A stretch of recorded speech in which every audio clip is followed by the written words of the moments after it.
So the next step in the process is sorting into specific sizes and filling the bins.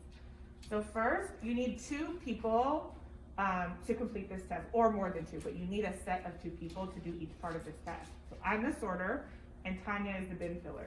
So I'm gonna take my pile of clothing that, again, has already gone through all of the steps. So it should be quality checked, it should be counted, and it should be in big or small sizes. Once again, in every step, we wanna make sure that the items are in fact up to quality in case they slip through the cracks in a previous step. If you see anything here that doesn't meet our quality standards, please take it out. So you're gonna look at your pile and you're gonna also correspond with these signs on the table. So each sign is delineating where your pile is going to be. So this is a 6-month boy onesie. You see we're in the boy section of the clothing. So 6 months goes in 3 to 6. So I'm gonna put that there. This is 18 months, so this goes 12 to 18.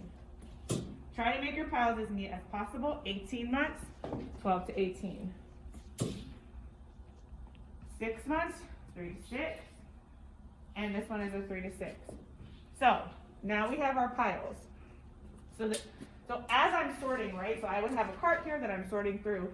As the piles grow, Tanya, as the bin filler, is going to start grabbing the piles and sorting them into specific bins. So Tanya would grab this pile of 3 to 6 boy and go over to the 3 to 6 section.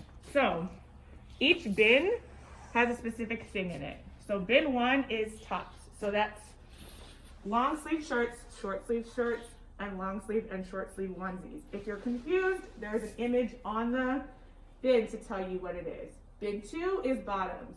So pants, overalls, jeans. Bin 3 is layers. So sweatshirts, sweaters, jackets, and vests. Bin 4 is pajamas. So sleepers, pajama onesies, and pajama sets. Bin 5 is our summer bin. So that's for sleeveless shirts and sleeveless onesies. And bin 6 is another summer bin for shorts and rompers. So Tanya has her pile, and she'll identify which bin each of these things goes in. So our first item is a pair of pants, so that's gonna go in bin 2. Her next item is a pajama onesie, so that's gonna go in bin 4. And then she's got another pajama onesie, so that's also gonna go in bin 4.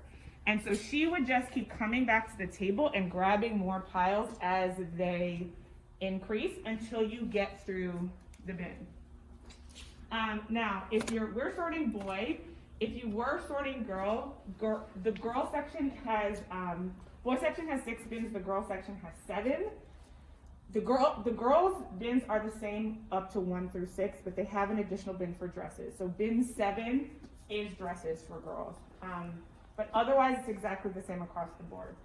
And one thing that we find that sometimes is a little tricky to identify is the difference between onesies, rompers, and pajama onesies. So we have some explanations here that we've made for folks, and then an example. So a onesie ends at the thigh. So this is a onesie. See how it ends at the thigh? There's no leg here. So that's a onesie. A pajama sleeper, like the 2 that Tanya just put in her bin, has full legs. So it could have feet too, but it has a full leg on it. So this is a pajama sleeper.